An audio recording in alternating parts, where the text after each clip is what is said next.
Naghahanap po ba kayo ng lote, residential farm lot, wherein pwede nyo pong tayuan ng inyong vacation home?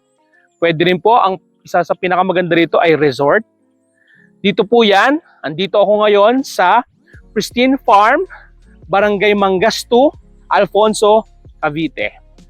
Klima po dito ay klimang Tagaytay, malamig dahil po katabi lang ito ng ating sikat na Tagaytay City. Ito pong lot na to is reopen. Meron pong nag-avail nito and this property po or this project is sold out na po. Nag-reopen lang ito. Paunahan lang po kung kayo ay interesado. Ito po ay 350 square meters lot area. May frontage po ito na 16 meters by 23 ang total lot depth po niya. So hanggang likod po. Yan yung mga puno na nakikita nyo. Yun po yung hangganan ng lote. This one is a flat land.